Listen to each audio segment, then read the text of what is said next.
আর এই মুহূর্তে breaking news, দুই বিচারপতির বেনজির লড়াই। প্রকাশ্য আদালতে এক বিচারপতিকে আক্রমণ অন্যের। আরো একবার আপনাদের জানিয়ে রাখি, দুই বিচারপতির বেনজির লড়াই। প্রকাশ্য আদালতে এক বিচারপতিকে আক্রমণ অন্যের। আমাদের সঙ্গে রয়েছেন আমাদের প্রতিনিধি অর্ণব হাজরা, আরো বিস্তারিত বলবে। অর্ণব, বিচারপতি বেনজির লড়াই কেন বলা হচ্ছে, ঠিক কি ঘটেছে? এবং কলকাতা হাইকোর্টের ইতিহাসে সব থেকে বেনজির ঘটনা বললেও এটা কম বলা হবে। কারণ বিচারপতি অভিজিৎ গঙ্গোপাধ্যায় গতকাল মেডিকেল ভর্তি মামলা সিবিআই তদন্তের নির্দেশ দেন। গতকাল 3 দফায় শুনানি হয় এবং সেই নির্দেশের কপি হাতে না পেয়ে এবং মামলা দায়েরের কপি কোন আবেদনপত্র ছাড়াই ডিভিশন বেঞ্চ তার উপর স্টে দিয়ে দেয় বিচারপতি সৌমেন সেনের ডিভিশন বেঞ্চ। এবং আজ সকালে বিচারপতি সৌমেন সেনের ডিভিশন বেঞ্চে মামলাটি আসে এবং শুনানির পর সিবিআই তদন্তের নির্দেশ শুধু খারিজ নয়, সিবিআই এফআইআরটাই খারিজ করে দেয় বিচারপতি সৌমেন সেনের ডিভিশন বেঞ্চ। পাশাপাশি সিবিআই যে নথি সিঙ্গেল বেঞ্চ অর্থাৎ বিচারপতি অভিজিৎ গঙ্গোপাধ্যায় বেঞ্চ থেকে নিয়েছে সেই নথিও ফেরত দেওয়ার নির্দেশ দেওয়া হয়। এই বিষয়টা 11:45-এর পর বিচারপতি অভিজিৎ গঙ্গোপাধ্যায় বেঞ্চে যখন জানতে পারেন বিচারপতি গঙ্গোপাধ্যায়, তখনই কার্যত বিস্ফোরক করল কমলায় বিচারপতি অভিজিৎ গঙ্গোপাধ্যায় কার্যত একের পর এক বাক্যবান, এবং যে বাক্যবান এই কলকাতা হাইকোর্টের বিচারপতি সৌমেন সেন সম্পর্কে। এবং সেখানে তিনি বলতে গিয়ে যা বললেন তা নির্যাস হলো যে এফআইআর এর ওপর খারিজ নির্দেশটা দিয়েছেন বিচারপতি সৌমেন সেন ডিভিশন বেঞ্চ, এটা তিনি ইগনোর করছেন, অর্থাৎ ডিভিশন বেঞ্চের নির্দেশ ইগনোর করছেন। একটা রাজনৈতিক উদ্দেশ্য নিয়ে এই এফআইআর খারিজ করা হয়েছে। তাই ওই ডিভিশন বেঞ্চের নির্দেশকে সিঙ্গেল বেঞ্চ বিচারপতি অভিজিৎ গঙ্গোপাধ্যায় সম্পূর্ণভাবে ইগনোর করছেন এবং ইগনোর করছেন সিবিআইকে তদন্ত এগিয়ে নিয়ে যাওয়ার তিনি নির্দেশ দিলেন। শুধু তাই নয়, 2 মাসের মধ্যে প্রেসারেবিলি অর্থাৎ তদন্ত করলে 2 মাসের মধ্যে এই তদন্ত শেষ করতে হবে মেডিকেলে ভর্তি নিয়োগ প্রক্রিয়ায় যে জালিয়াতির অভিযোগ আদালতের সামনে এসছে সেই নথিটি নিয়ে, এবং সেই নথি নতুন করে আরো নথি আজকে এজলাসে তুলে দিলেন। কিন্তু এই নির্দেশ দিতে যা হলো তা বেনজির বললো কম বলা হয়। বিচারপতি অভিজিৎ গঙ্গোপাধ্যায় এজলাসে বসে তিনি দাবি করলেন বিচারপতি সৌমেন সেন এই বড়দিনের ছুটির আগে তার চেম্বারে বিচারপতি অমৃতা সিনহা, যার বেঞ্চে 2টো প্রাথমিক নিয়োগ দুর্নীতির মূল মামলা চলছে, এই বিচারপতি অমৃতা সিনহাকে তার চেম্বারে ডাকেন বিচারপতি সৌমেন সেন। বলছেন বিচারপতি অভিজিৎ গঙ্গোপাধ্যায়। 2, বিচারপতি অভিজিৎ গঙ্গোপাধ্যায়কে কোর্ট আনকোর্ট বিচারপতি গঙ্গোপাধ্যায় জানালেন যে অভিষেক বন্দ্যোপাধ্যায়ের রাজনৈতিক কেরিয়ার দীর্ঘ, তাই সেই কারণে এই 2টো মামলা তার লাইভ স্ট্রিমিং বন্ধ করা উচিত। কে বলছেন? বিচারপতি সৌমেন সেন বলেছেন বিচারপতি অমৃতা সিনহাকে নিজের চেম্বারে ডেকে বিচারপতি সৌমেন সেন, এবং এটা বলছেন বিচারপতি অভিজিৎ গঙ্গোপাধ্যায় এবং অমৃতা সিনহা বিচারপতি তিনি জানিয়েছেন বিচারপতি গঙ্গোপাধ্যায়কে। শুধু তাই নয়, এই 2টো মামলা যাতে খারিজ করে দেওয়া হয় এইরকম পরামর্শ বা প্রস্তাব দেওয়া হয় বিচারপতি অমৃতা সিনহাকে বিচারপতি সৌমেন সেনের তরফে। এবং অভিষেক বন্দ্যোপাধ্যায়ের রাজনৈতিক কেরিয়ার রয়েছে সেইটার দিকে মাথায় রেখে এই মন্তব্য তিনি করেছিলেন। শুধু তাই নয়, বিচারপতি অমৃতা সিনহা তিনি এই পুরো বিষয়টা আমাদের কলকাতা হাইকোর্টের প্রধান বিচারপতিকেও জানিয়েছেন, এবং এই পুরো বিষয়টা জানার পর বিচারপতি অভিজিৎ গঙ্গোপাধ্যায় তিনি মনে করছেন এই পুরো যে নির্দেশ, যত নির্দেশ তিনি দিচ্ছেন, অর্থাৎ কখনো প্যানেল প্রকাশের স্থগিতাদেশ দিচ্ছেন, কখনো মেরিট লিস্ট প্রকাশের স্থগিতাদেশ দিচ্ছেন, এই পুরো নির্দেশগুলি হচ্ছে রাজনৈতিক উদ্দেশ্য নিয়ে দিচ্ছেন বিচারপতি সৌমেন সেনের ডিভিশন বেঞ্চ।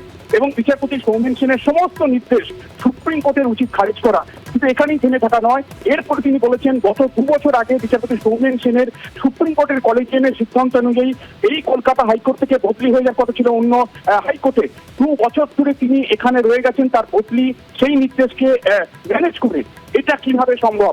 তাই এই রাজনৈতিক উদ্দেশ্য নিয়ে তার যে নির্দেশগুলি দেওয়া হচ্ছে, সিঙ্গেল বেঞ্চের নির্দেশ, আবেদনের কপি আদালতের সামনে যাচ্ছে না, সিঙ্গেল বেঞ্চের নির্দেশের কপি আদালতে প্লেস হচ্ছে না, শুধুমাত্র মুখে শুনে সেই নির্দেশ পে করে দিচ্ছেন।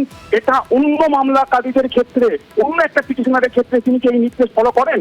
এমন নির্দেশ তিনি দেন না। তাহলে বিচারপতি সেন এই ধরনের কাজ করছেন কেন, যেখানে আদালতে আবেদন জমা করছে না, আবেদন পত্র নেই, শুধুমাত্র মুখে শুনে রাজ্যের অ্যাডভোকেট জেনারেলের কাছে স্টে দিয়ে দিচ্ছে।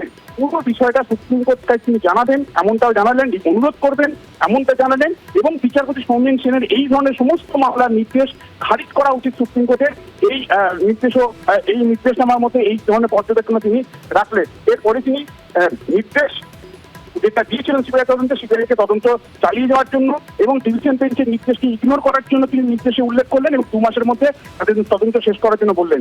কি ঘটনা ছিল? মেডিকেলে ভর্তি গত 3 বছর ধরে রাজ্যের যে হয়েছে, সেখানে দেখা গেছে এসটি এই ধরনের কাস্ট সার্টিফিকেট জাল করে মেডিকেল কলেজে ভর্তি হয়েছে এবং সেখানে নামকরা যতগুলি কলেজ রয়েছে মেডিকেল কলেজ, সেটা এনআরএস হতে পারে, আরজিকর হতে পারে, ন্যাশনাল মেডিকেল কলেজ হতে পারে, ডায়মন্ড হারবার মেডিকেল কলেজ হতে পারে, বিভিন্ন জায়গার নাম কিন্তু সেখানে রয়েছে। এই জায়গার 14টা ক্ষেত্রে প্রাথমিক সত্যতা খুঁজে পায় কলকাতা হাইকোর্টের বিচারপতি অভিজিৎ গঙ্গোপাধ্যায়। তার সামনে সেই রিপোর্ট সামনে আসে এবং সেটা দেখার পরে বিচারপতি গঙ্গোপাধ্যায় বলেন যেখানে জালিয়াতির একটা এত বড় জালিয়াতি উঁকি মারছে তার সামনে মাথা দেখা গেছে, তাহলে এই পুরো জালিয়াতির বিষয়টাকে তদন্তে আনা প্রয়োজন। তাই তিনি সিবিআই তদন্তের নির্দেশ দিচ্ছেন এবং সেই সিবিআই তদন্তের নির্দেশ আজ সকালে এফআইআর সিবিআই খারিজ করে দেওয়া ডিভিশন বেঞ্চের তিনি সিবিআই তদন্তের নির্দেশ বহাল রাখলেন এবং সিবিআইকে তদন্ত করে দিতে তিনি সমস্যা নিতে দিলেন। বেশ বেশ বেশ একেবারে অর্ণব, আমাদের সঙ্গে থাকো। আরো একবার দর্শকদের জানিয়ে রাখি, দুই বিচারপতির বেনজির লড়াই, প্রকাশ্য আদালতে এক বিচারপতিকে আক্রমণ অন্যের এবং রাজনৈতিক দলের হয়ে বিচারপতির কাজ, এমনটাই অভিযোগ। বিচারপতি সৌমেন সেনকে আক্রমণ বিচারপতি অভিজিৎ গঙ্গোপাধ্যায়ের। দুই বিচারপতির বেনজির লড়াই, প্রকাশ্য আদালতে এক বিচারপতিকে আক্রমণ অন্যের। আবারও চলে যাব অর্ণবের কাছে। অর্ণব, যেমনটা তুমি বলছিলে, বিচারপতি সৌমেন সেনকে আক্রমণ বিচারপতি অভিজিৎ গঙ্গোপাধ্যায়ের, একেবারে এই বেনজির লড়াই, এই ধরনের লড়াই এর আগে আমরা কিন্তু কখনো দেখিনি। অর্ণব, এবং এজলাসের মধ্যে মন্তব্য করতে আমরা দেখিনি, শুধু তাই নয়, কারণ সিঙ্গেল বেঞ্চের উপরে ডিভিশন বেঞ্চ এবং ডিভিশন বেঞ্চের উপরে সুপ্রিম কোর্ট, এই হচ্ছে আমাদের decorum, judiciary decorum, executive judiciary decorum, অর্থাৎ হাইকোর্ট এবং সুপ্রিম কোর্টের মধ্যে যে ডেকোরাম। একক বেঞ্চের নির্দেশে পিটিশনার বা কোনো পক্ষ যদি অখুশি হন তারা ডিভিশন বেঞ্চে যাবেন, ডিভিশন বেঞ্চে কোনো কেউ অখুশি হলে তারা সেই নির্দেশ চ্যালেঞ্জ করে সুপ্রিম কোর্টে যাবেন।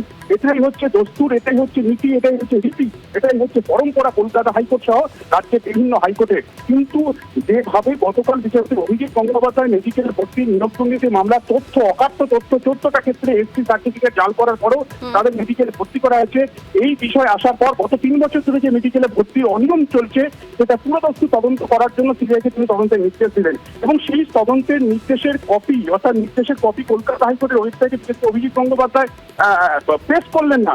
নির্দেশের কপি কি এলো সেটা না দেখি, মুখে শুনি, আবেদনপত্র ছাড়াই বিচারপতি সৌমেন সেনের ডিভিশন বেঞ্চ 12টা 55-তে সিবিআই তদন্তের নির্দেশ দিলেন বিচারপতি গঙ্গোপাধ্যায়, আর দুপুর 2:06 সেটার উপর চেয়ে দিয়ে দিলেন ডিভিশন বেঞ্চ কোন রকম আবেদনপত্র ছাড়াই। এই বিষয়টাতেই বিচারপতি অভিজিৎ গঙ্গোপাধ্যায় সরব। বিচারপতি সৌমেন সেন যেভাবে রাজ্যের শুধুমাত্র ভারবার একটা কোনো অর্ডার ছাড়া, কোনো আবেদনপত্র ছাড়া রাজ্যের আবেদন শুনে এইভাবে চেয়ে দিলেন, অন্য মামলাকারীদের ক্ষেত্রে যদি আবেদন নিয়ে যান সেই ক্ষেত্রে ডিভিশন বেঞ্চ একই রকম নির্দেশ দেন। এর আগে তো দেননি, কার্যত তখনই তিনি ব্যাখ্যা করে দিলেন এবং শুধু তাই নয়, নির্দেশনামা একটু উল্লেখ করলেন, তিনি ডিক্টেট করলেন তার কোর্ট অফিসারকে এই নির্দেশগুলো দিচ্ছে। এখানে তিনি বললেন বড়দিনের ছুটির আগে বিচারপতি অমৃতা সিনহাকে নিজের চেম্বারে ডাকেন বিচারপতি সৌমেন সেন। বিচারপতি সৌমেন সেন সিনিয়র জজদের মধ্যে একজন, কলকাতা হাইকোর্টের প্রথম 5জন সিনিয়র জজের মধ্যে একজন, এই মুহূর্তে কলকাতা হাইকোর্টের বিচারপতি সৌমেন সেন নিজের চেম্বারে ডাকেন বিচারপতি অমৃতা সিনহাকে এবং আলোচনার বিষয়বস্তু কি, বিচারপতি অমৃতা সিনহা বেঞ্চে দুটো প্রাথমিক যে নিয়োগ দুর্নীতি মামলা রয়েছে যা সুপ্রিম কোর্টের নির্দেশে বিচারপতি অভিজিৎ গঙ্গোপাধ্যায় বেঞ্চ থেকে সরে গেছে বিচারপতি অমৃতা সিনহার বেঞ্চে, এই দুটো মামলা নিয়ে আলোচনা হয় এবং শুধু তাই নয়, সেখানেই থেমে থাকবেন বিচারপতি গঙ্গোপাধ্যায়। তিনি বললেন তিনি বিচারপতি অমৃতা সিনহার কাছ থেকে জেনেছেন কি প্রস্তাব দিয়েছেন বিচারপতি সৌমেন সেন। বিচারপতি সৌমেন সেন বলছেন অভিষেক বন্দ্যোপাধ্যায় তার রাজনৈতিক কেরিয়ার রয়েছে সুদীর্ঘ, সেই দিকটার কথা খেয়াল রেখে তার লাইভ স্ট্রিমিংটা বন্ধ রাখা উচিত, তার মামলা দুটো প্রয়োজনে খারিজ করা উচিত। এই প্রস্তাব যেখানে একজন বিচারপতি সৌমেন সেন দেন এজলাসে নিজের চেম্বারে রেখে অন্য একজন কলিগ জজকে ঘিরে, এই ঘটনার পর পুরোপুরি রাজনৈতিক উদ্দেশ্য নিয়ে কাজ করছেন এমনটা অভিযোগ তার। তাই তিনি বিস্ফোরক এই মন্তব্য করার মতোই থেমে থাকলেন না।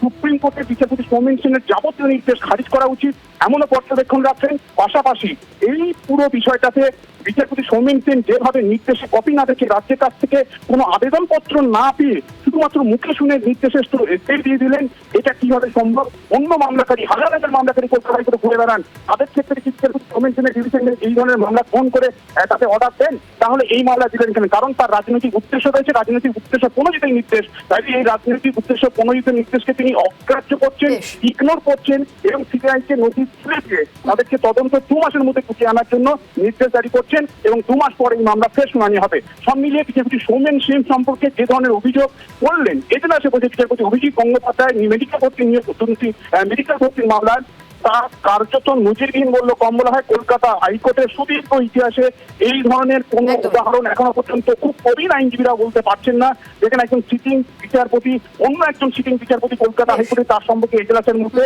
এই ধরনের বিস্ফোরক বাক্যবান প্রয়োগ করছেন, বিস্ফোরক অভিযোগ রাখছেন। এখন দেখা পুরো বিষয়টা নিয়ে আজকে প্রধান বিচারপতি ইজলাসে বসেননি এবং এই বিষয়টা নিয়ে দল কতদূর এগোয় এবং এই সিবিআই তদন্তের নির্দেশ আদৌ হয় কিনা সেটাও এখন দেখা রয়েছে। ধন্যবাদ অর্ণব।